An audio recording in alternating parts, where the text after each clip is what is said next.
Ustedes saben que todas las semanas, siempre a principio de la semana, en nuestro equipo de Por un Rato, que en caso de que vos no conozcas Por un Rato, es un podcast de nuestra ciudad de Artigas, que tengo con un grupo de amigos hace casi 2 años. Y todas las semanas tratamos de tocar temáticas diferentes. Y esta semana pasó de que propuse un tema y parte del equipo tiran el comentario de que les parecía que no estaba bueno hablar de una creencia. Y me pareció correcta la postura, ¿no? O el pensamiento de que, che, no vamos a abordar creencias porque es como querer imponer, ¿no? Algo a un grupo de personas, que en este caso sería nuestra audiencia. Y cuando alguien no está de acuerdo se pasa a otra idea, a otra opción. Pero después quedé pensando, no es una creencia si yo experimenté y lo viví y lo comprobé, ¿no? Porque una creencia es como una religión, que vos crees algo que lees y das por sentado y tenés fe de que todo lo que te enseñan en esa religión es la verdad absoluta. Pero si vos lo comprobás, si vos vivís, si vos experimentás, ya deja de ser una creencia y pasa a ser un conocimiento. No sé, me quedé como pensando en eso. El tema que yo había propuesto era ley de atracción y manifestación, y a raíz de esto salió todo este debate y esta temática. Y ahí me di cuenta que, claro, se tiene esta idea de que cuando se habla de ley de atracción y manifestación, que ya son palabras como que están bien quemadas y ya llevan para otro lado, que es lo que siempre pasa en el lenguaje, se asocia siempre con esa connotación negativa, ¿no? De algo como que es algo muy místico, muy espiritual y que por lo tanto, porque es eso, no es real. Quiero aprovechar esto para contar un poco mi experiencia con todo eso y nada más. O sea, yo no quiero ni tirar ninguna creencia ni nada. Yo les quiero compartir, que algunas de esas cosas también las compartí en el libro, mi experiencia con esta habilidad o esta capacidad que siento que tenemos todos de poder crear nuestra propia realidad. Yo creo que la creencia popular, esto de manifestar y estas cosas, se cree que si vos tenés como el pensamiento positivo, repetitivo y cambias tu forma de pensar, de repente vas a poder empezar a hacer plata y a quedar rico, y si fuera así todos seríamos ricos y no tendríamos problemas. Y en realidad el problema justamente radica en eso, en que la gente tiene un concepto muy erróneo de que eso es lo que todo el mundo quiere, que es algo re fácil, que es solo tipo pensar y listo, y pasa. Y no, en realidad es muy difícil, o sea, ¿por qué es difícil? Porque para poder empezar a manifestar, uno necesita estar a una cierta frecuencia vibracional. Nosotros somos vibración y eso ya es científico, eso ya no es algo místico. Todo nuestros átomos, todo vibran, tiene vibraciones a diferentes frecuencias. Por lo tanto, nosotros somos energía en vibración, y para poder llegar a esa capacidad de poder manifestar, uno tiene que estar a una cierta frecuencia que no estamos, y las razones en realidad son muchas, pero una de las grandes razones es el ego, que todos tenemos ego. Hay una parte del libro que hablo específicamente de lo que es el ego, porque es algo de lo que hemos debatido un montón. Por ejemplo, yo con mi familia tengo la fortuna de poder debatir sobre estos temas y charlar con algunos de ellos. Y siempre tuvimos ese debate del concepto de lo que es el ego, que es eso que ego, que todo el mundo hoy en día se escucha en las redes por todos lados. Y quiero compartirles un poco de lo que escribí. Ego en latín significa yo, y el mismo es el sentido de identificación del ser. Este se forma basado en los condicionamientos mentales, los cuales dependen directamente del entorno cultural, social, familiar y económico de nuestras primeras experiencias.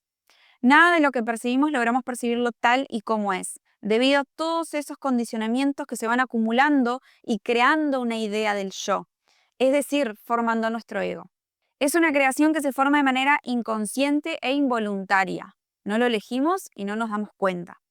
Nacemos en una determinada familia, en un determinado lugar del mundo, nos otorgan un número, nuestro documento de identidad, somos educados dentro de ciertas ideologías religiosas y políticas, aprendemos el idioma que corresponde al lugar donde nacemos, adquirimos costumbres de acuerdo a la cultura, etc. Para antes de los 5, 6 o 7 años ya habremos adquirido conceptos sobre moralidad, cada cultura con diferentes conceptos e incluso opuestas, Y así comenzamos a vivir nuestras primeras experiencias. Nacemos y somos criados por personas que fueron educadas de igual manera. El linaje continúa con patrones repetitivos sin cuestionamientos hasta que alguien decide detenerse, abrir los ojos y comenzar a observar y cuestionar. Es necesario cuestionarse y observarse a sí mismo, pero también observar la vida que tuvieron nuestros padres y los padres de nuestros padres. Y observar nuestro ahora. Observar cómo fue nuestra infancia y observar nuestro presente. Observar nuestros pensamientos antes de sentir, hablar o reaccionar. Observar de dónde vienen nuestros pensamientos y por qué pensamos de esa manera. Al comenzar a observar hacia adentro, el por qué pensamos como pensamos y poner en duda todo lo que sabemos hasta el momento y todo lo que damos por cierto y seguro, nos lleva a darnos cuenta de que la creencia ciega sobre todo lo que nos enseñaron realmente nos limita a ver la posibilidad de la existencia de otras verdades, que son tan reales y verdaderas como las tuyas o las mías. Y lograr esto, que se encuentra solamente en la superficie de lo que es el despertar de la conciencia, te abre un abanico de posibilidades en todos los aspectos de la vida, tanto en lo material como en lo espiritual. Y ahora de a poquito vamos a ir acercándonos un poco a lo que es todo esto de la manifestación y qué rol cumple ahí el ego. Cuando comenzamos a dejar de lado creencias fijas impuestas por generaciones anteriores y comenzamos a aprender a partir de nuestras propias experiencias, desde una mente lo más libre posible de condicionamientos, toda la percepción de la realidad cambia desde adentro hacia afuera. Y lo primero que se siente es una total libertad. Jesús dijo, conoced la verdad y ella os hará libres. Y acá en esta época, cuando empecé a estudiar un poco más sobre el ego y empecé a entender, empecé a meterme más a fondo en lo que era psicología, filosofía, espiritualidad, neurociencia. Empecé a aprender mucho sobre lo que era el consciente y el inconsciente y cómo esto todo llevaba a una relación directa con enseñanzas místicas que te lo explicaban desde un ángulo más científico y que si te empezás a cuestionar de esta manera, libre de condicionamientos, que ninguno de nosotros está libre de condicionamientos, pero sí podemos ir adaptándonos, ir trabajando para poder ir limpiando de a poco nuestra mente, encontré mucha relación entre la psicología de terapia cognitivo-conductual con la capacidad y la habilidad de manifestar. Y voy a explicarles un poco de forma clara por qué, dónde fue que encontré la relación. La terapia cognitiva conductual lo que trata, o por lo menos creo yo, después cualquier cosa, cualquier psicólogo me puede corregir, lo que trata es de trabajar en lo que es la estructuración cognitiva para poder sustituir pensamientos o creencias negativas que te estén boicoteando y de esa manera, obviamente a través de un proceso terapéutico, ir haciendo esa estructuración con pensamientos que realmente te aporten algo, que te sumen y que eso a consecuencia va a empezar a cambiar tu entorno, todo tu exterior, porque vas a empezar, a medida que empiezas a pensar diferente, vas a empezar a actuar diferente y es inevitablemente que tu exterior se modifique.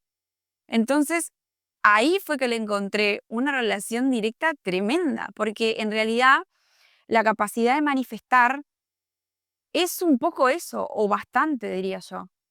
No es algo tan místico, no es algo tan espiritual. La parte quizás más espiritual, que tampoco es totalmente mística, es el tema de las frecuencias. ¿Qué pasa? Cuando el ego está en su máxima potencia, nosotros tenemos emociones que son de frecuencia muy baja, como por ejemplo, las personas que están muy en su ego suelen ser personas que reaccionan, que sienten rabia, que sienten culpa, personas con depresión, personas que sufren de ataques de ansiedad.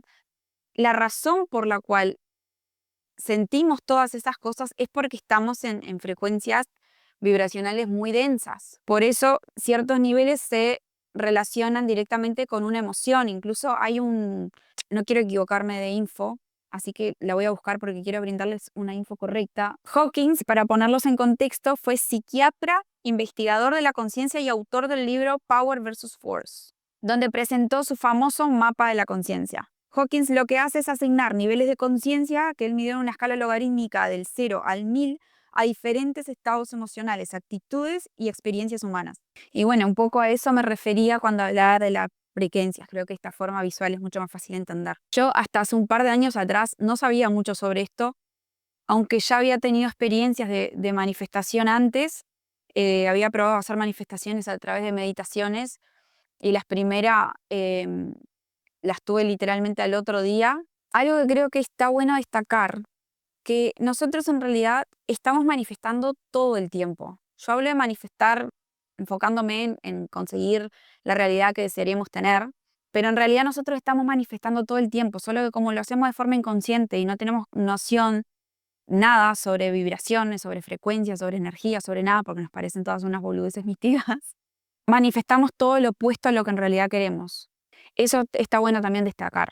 La ciencia hoy por hoy de a poco lo está comprobando y ya está dejando de ser algo tan, tan espiritual y tan místico. Y algo que no me daba cuenta al principio, que fue lo que aprendí obviamente después, era que muchas veces yo pedía y pedía y pedía y no funcionaba. Y en ese momento yo no sabía que cuando pedía desde la carencia no venía, porque hay algo sobre el sentir que está muy conectado con todo lo que es y con todo lo que hay, que afecta directamente. Y en el libro comparto una meditación que la escuché por Jacobo Grinberg, que fue una persona que a mí me cambió mucho la forma de ver la realidad cuando conocí toda su vida y todo su trabajo y todo sobre su desaparición. Quedé fascinada con todo lo que descubrió este hombre y lo que estaba a punto de descubrir y que, bueno, y que justo en ese momento desaparece. Es algo que si lo entendés, si lo aprendés, si lo entendés, tiene todo el sentido del mundo. Muy les dije al principio de que una razón por la cual se dificultaba mucho poder manifestar y tener la vida que queremos en realidad, que deseamos, era el ego. Es porque cuando actuamos desde el ego o cuando vivimos desde el ego, inconscientemente estamos viviendo desde la sombra. Nosotros tenemos sombra y tenemos luz. Somos el yin y el yang, polos opuestos de una misma cosa. Cuando vivimos desde el ego, estamos viviendo desde la sombra, pero de forma inconsciente, no lo sabemos. Y al estar viviendo mayormente desde la sombra, lo que pasa es que estamos vibrando a bajas frecuencias y eso siempre te va a dificultar la manifestación porque para poder llegar a esto, vos, si estás vibrando a esto, no tenés cómo llegar acá. Entonces, para esto, vos primero tenés que transformar y convertirte en eso para poder llegar a eso. Hay algo que aprendí leyendo sobre neurociencia, que existe una red neuronal que se llama sistema de activación reticular, que actúa como un filtro de información. Por ejemplo, ¿viste cuando vos, no sé, soñás con comprarte, no sé, una camioneta roja y de repente empezás a ver esa camioneta roja por todos lados? Bueno, eso ocurre en el sistema de activación reticular. ¿Qué pasa? Nuestro cerebro está constantemente siendo bombardeado por estímulos sensoriales. Este sistema lo que hace es enfocarse solamente en lo que tu cerebro considera importante, que en este caso sería la camioneta roja. Y si vos, por ejemplo, buscas información sobre cómo activar este sistema, lo que te van a decir es que tengas pensamientos repetitivos, positivos sobre eso que querés, visualizándolo, poniéndole atención consciente y plena a eso. Sí, mientras lo estás haciendo podés sentir la emoción, por ejemplo, de tenerla, la camioneta o de manejarla. Y esto ya no es místico, esto es neurociencia. O sea, ellos te explican que en cuanto más vos repetís una cosa, se forman las conexiones neuronales. Sobre Jacobo Grinberg me gustaría igual hacer otro episodio y hablarles solamente de lo que yo entiendo sobre la teoría sintérgica y la explicación que él da sobre la latiz, pero lo quiero dejar para otro episodio porque me parece que si no se va a quedar súper largo. Bueno, y si les interesa más este tipo de contenido, en el libro La luz detrás del dolor, hablo un poco sobre la teoría sintérgica de Jacobo. Acá comparto un poco también el trabajo de Masaru Emoto, que fue un científico japonés que realizó más de 50.000 fotografías sobre moléculas de agua, exponiéndolas a sonidos, oraciones, pensamientos, emociones humanas, y todo esto, al ser vibraciones, alteraban por completo la estructura molecular y él logra fotografiar todo esto y comprobarlo. Y otro gran limitante de las manifestaciones, al igual que el ego, son nuestras creencias limitantes. Esas creencias que las tenemos fijas y que no las cuestionamos por nada, que era un poco lo que les leí hace un rato, hace que se generen varias emociones juntas, donde aparece el miedo, todo inconsciente, ¿no? El miedo a que si me sacan de esa creencia, ¿dónde me paro? Es un tema de identidad, el ego, la identidad del yo. Aparece la falta de humildad inconsciente, porque crees que solamente tu creencia es la verdadera. El querer tener razón, bueno, hay un montón de cosas que pasan ahí. Y eso claramente no nos permite elevar nuestra vibración para poder manifestar lo que realmente deseamos. Yo este tema en particular es algo que me estoy animando a hablarlo en redes, que me parece igual un montón porque me ha pasado en entorno familiar más que nada, donde si hablo sobre el tema entra como que se genera un debate, pero claro, como que choca mucho con las creencias en las que yo crecí. Entonces es un tema que lo quería abordar acá porque me encantaría saber un poco más, saber qué opina la gente, si han tenido experiencias. Hay todo que también lo comparte en el libro, un proceso que es como de estructuración cognitiva para trabajar un poco en las creencias fijas, en las creencias limitantes y poder ir elevando los niveles de frecuencia para luego poder probar de manifestar. Esa info la tienen en mi libro. Acá te comparto el proceso en página 62 sobre cómo empezar a trabajar para identificar y sustituir las creencias limitantes. Que esto de todas formas igual yo recomiendo que lo hagan en terapia, ¿no? Que lo hagan con un terapeuta, me parece que es mucho mejor porque tienen una guía personal con una persona que sabe mucho más que yo y que vos, y que es especializado en el tema. Entonces les recomiendo, en caso de que quieran trabajar en esto, ir con un psicólogo de terapia cognitivo-conductual. Bueno, y por hoy creo que es eso, no sé cuánto tiempo vamos. Ah, no, está bien, estoy re bien. Bueno, hoy fue eso. Si les gustó este tema y quisieran que les compartiera un poco sobre las experiencias que tuve, hacerme saber, coméntamelo y lo dejamos para un próximo episodio. Gracias por escucharme hasta acá.